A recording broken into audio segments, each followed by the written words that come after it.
Yeah, right. But you could all smile if you want. I said you could all smile if you want. Oh, anyway, just so. I have a lot of bias about the sermon ideologically today as an American. I have a responsibility to preserve, protect, and defend the Constitution of the United States. It may sound simplistic, but you have the same obligation. It's very complex. And I know that people would die for the cause of preserving this document.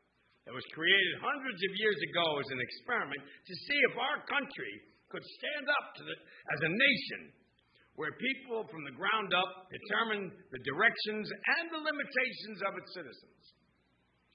And, you know, we're living in an era of politics floating around everywhere. We don't want to talk about politics. In and out, all of America, as it has been for years.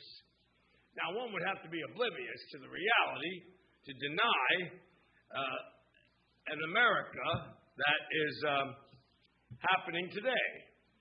Today, everything is practically split down the middle and torn through ideological divisions. As deep as the Civil War was way back in the 19th century. And could it be that we are now on the precipice of a second American Civil War? Back in the day, there were 36 states when Abraham Lincoln became president. And when he was elected, people from the South said, threateningly and promisingly, we are going to leave. We're going to secede from the Union. And they tried, and they lost, thank goodness. One obvious difference between the two is that this round two here is far less violent than it was in the 19th century. We lost 750,000 people in the Civil War on both sides. Now, I recall watching an interview with a woman who was a representative of the Black Lives Matter. And she said white people should be thankful that we don't want revenge, but we just want equality.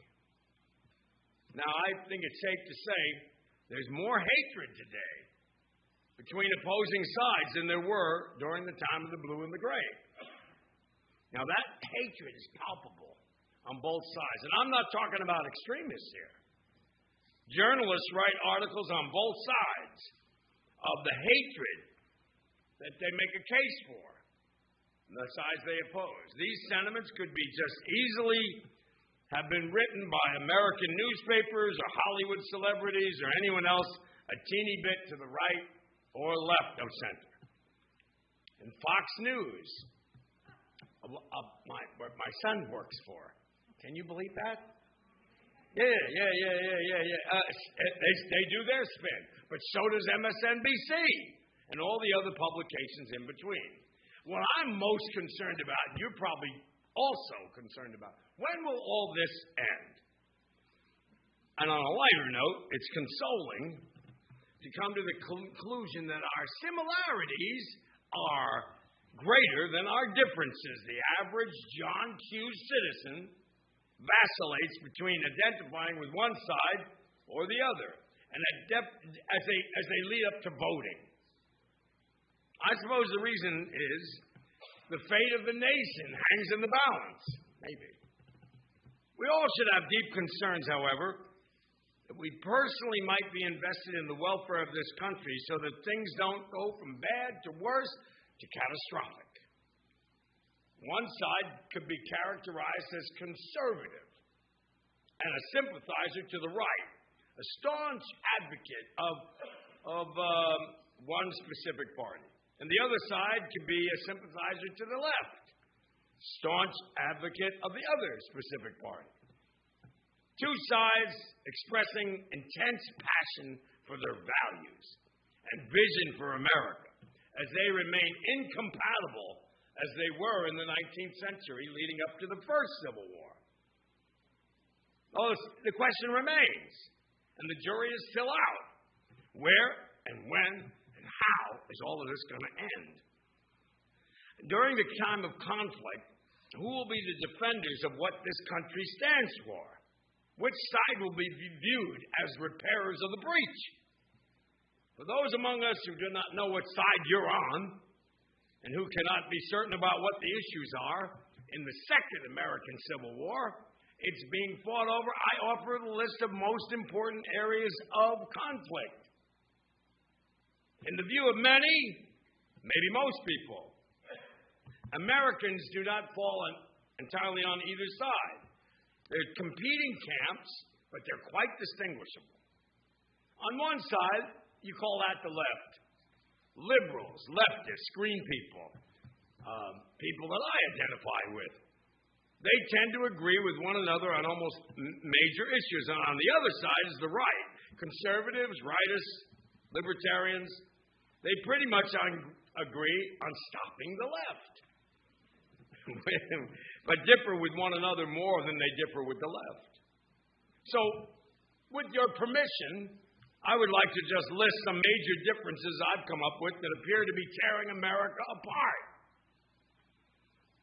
The Constitution of the United States of America was formed in 1789 and is now being threatened regularly by people arguing that it's a document we no longer need. The notion that anyone would raise that possibility scares the heck out of me. I went to see it. Maybe you did too at the National Archives. I actually saw the Constitution of the United States. It's extraordinary to see it. It's as if the very foundation of our country and its small d democratic form of government is optional. And many feel we should abolish what the Constitution means to many people in favor of other forms of governing our citizens. Well, there's little doubt that the left believes in removing America's Judeo-Christian identity. That would mean removing under God from the Pledge of Allegiance. It would also mean removing in God we trust from our money.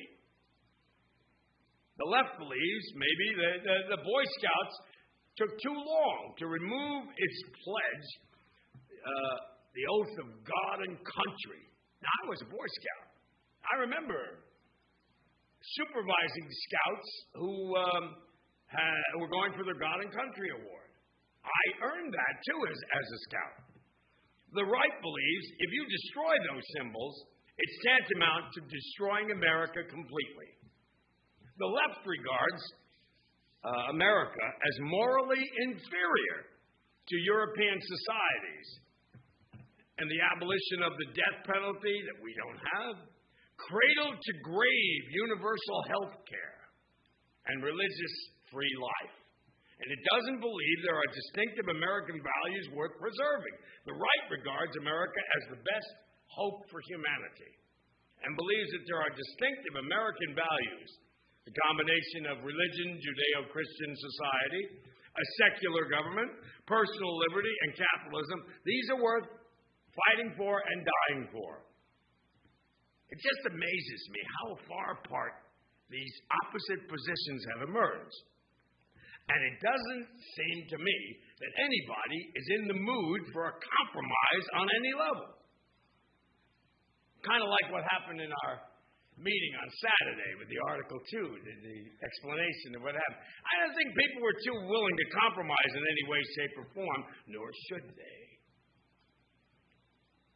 The values and principles and moral symbolisms that have been created, the images of freedom and justice in America, have been breached.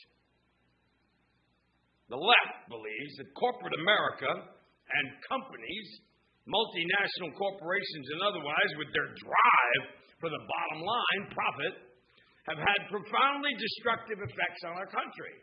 I believe that too. The right believes that the legal system, particularly trial lawyers, lawsuits, judges who make the laws, are the greatest threat to American society. The left believes multiculturalism should be the ideal for all public schools and for government policy. The right believes that Americanization of all of its citizens is indispensable to the survival of the United States, and anybody coming here should speak English language. Now, while the left believes we ought to provide for multi-languages in the mainstream, the right feels that English alone should be spoken and read. The left believes the Boy Scouts of America were overdue when they changed their policy about no gays being allowed and about Boy Scout pledging mandatory allegiance to God. The left argues that such policies, before they were changed, pose a moral threat to society. The right used to believe that the Boy Scouts of America were one of the greatest moral institutions in the country. The right believes that the Boy Scouts have lowered the bar, and the Boy Scouts themselves will be given less of a standard to live up to. The left believes in equality more than liberty, and the right believes in liberty more than equality. For example, the left believes that for equality's sake, men's clubs like the Rotary were long overdue in accepting women. The right believes that for liberty's sake, associations must be free to choose their own members, even at private institutions, like the Masters Golf Tournament in Augusta. They used to disallow Jews, blacks, and women. Of all people, Tiger Woods and Condoleezza Rice have pioneered their way through and changed the policy of who could compete in the Masters Golf Tournament for that green jacket. The left believes that when schools give out condoms to teenagers, they are promoting safe sex. By the way, I was never given a condom. I was never, that was just not in our school. But the right believes when you give out condoms, you're promoting more sex. The left believes that poverty, racism, and psychopathology cause violent crime. The right believes a lack of self-control, a lack of religious practice, and a lack of good values, and all of these things are the primary causes of violent crime. The left believes that war is not the answer, or at least war should be the last option to take. The right believes that war is often the only answer that we should give to any and all governmental evil. Well, Benjamin Franklin was exhausted. Remember, he was pretty old at that point. In 1789, and it was hot. And he came out and said, well, it's a republic if you can keep it. Now, I suppose any one of the differences I just mentioned, and more, is enough to create an entirely different America. Added together, the differences suggest people who live in different worlds are definitely on a collision course. And you meet these people every day. I do too. The left regards American nationalism as dangerous and is more comfortable celebrating world citizenship and prefers America to follow the lead in international organizations such as the United Nations. The right celebrates American nationalism and distrusts world organizations. They prefer America to lead humanity and regard the United Nations as merely, morally, as a wasteland. The left believes that sensitivity to minority feelings trumps majority will. The right believes that when not immoral, the majority will trump that of the minority. For example, some employees do not celebrate Christmas. The left believe the organization should rename their Christmas party the Holiday Party. The right believes that because of the vast majority of Americans celebrating Christmas, the party should be called the Christmas Party. The left believes in attacking poverty with greatly reduced Islamic terror. Well, the right believes that poverty is unrelated to Islamic terror, but greed and envy are motivations for terrorism. The left believes that our leaders have attacked other countries, mostly for economic gain. The right believes that preemptive attacks are necessary to protect America and change the Arab world for the better. The left believes that a high rate of taxation of people who earn more money is a moral imperative, I know people that just want to earn money. The right believes that allowing people to keep as much money as possible is a moral imperative. And that's called the trickle-down theory. And my estimation of that is we've got to stop doubling down on trickle-down. Because it doesn't work. The left identifies with the values. Most university professors in the liberal arts are brilliant, and they value their insights. The right regards most of these professors as being morally bankrupt. The left believes that the greatest danger to humanity is the threat to our environment.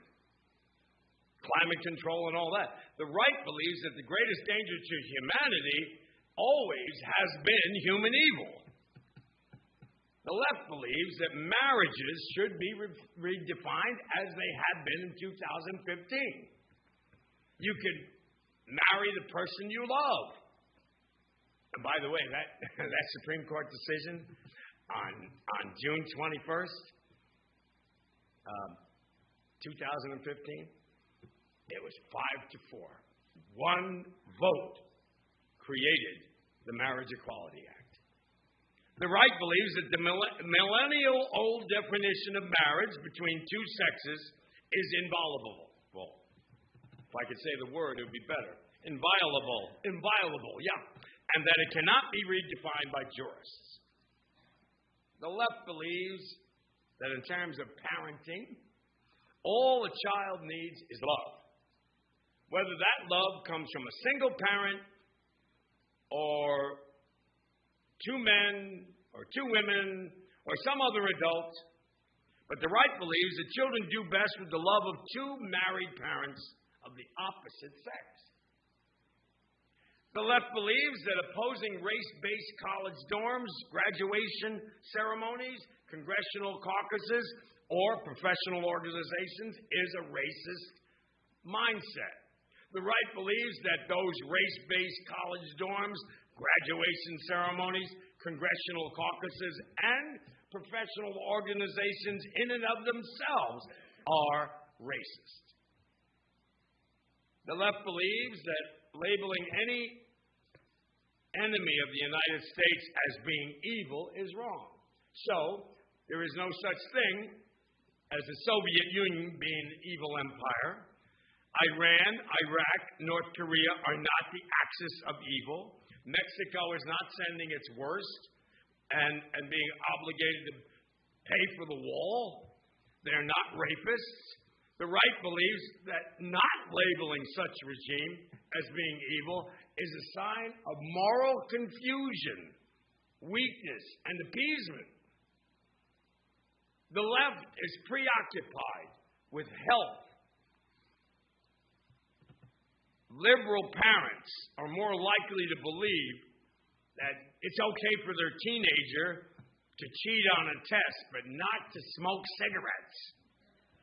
The parents on the right are more likely to believe that it is better that their teenagers smoke cigarettes than cheat on a test.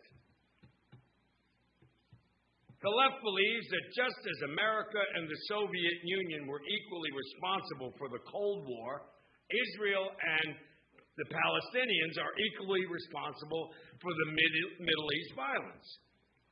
The right believes that as the Soviets were responsible for the Cold War, the Arab enemies of Israel are responsible for the Middle East violence. The left believes that criticism of Christianity is important and that criticism of Islam is bigoted. The right believes that criticism of Islam is important and most criticisms of Christianity is bigoted. Now, I'm well aware that not everybody on the left agrees with every leftist position, and not everybody on the right agrees with every rightist position. Some left do not support abortion rights. Some people who are prominent rightists don't support Israel. But the existence of individual exceptions does not negate the fact that all positions listed here as left or right are pretty much spot on and accurately labeled. The fact is that this country is profoundly divided, and we're in trouble. On every major social, personal, and political issue, we are in the middle of a second American Civil War, no doubt about it. Where do I come down? Where do you come down? Perhaps I feel comfortable coming down on the side of defending that which I love, my country. I love the Constitution of the United States. The issues are confusing. They're difficult to understand. And there's still more that we don't know. But there is one thing that we do know. And we can say with affirmation to anybody that wishes to destroy or replace the Constitution that is now the foundation of our country and has been for more than 240 years. You who wish to change our way of life will lose. People, me being one of them, cherish the sacrifices made by people who have gone before us and have pledged their resources and their lives of preserving, protecting, and defending this hallowed document that has more value to me than anything that anybody can put up to replace it. That much we do know. Yes, it is strange that we live in a nation where God is on our money, and we pledge under God, indivisible, with liberty and justice for all. Yet in a flash, it can all be taken away. We just have to be aware of that. My answer to that, and maybe your answer too, maybe you join me as a repairer of the breach. Maybe. And maybe your answer might be the ones that we could give the best as repairers of the breach. For this is my country too. That you want to change this, you want to destroy the Constitution, you do not want to be loyal to it. Well, that's your right, but not without a fight. Thank you.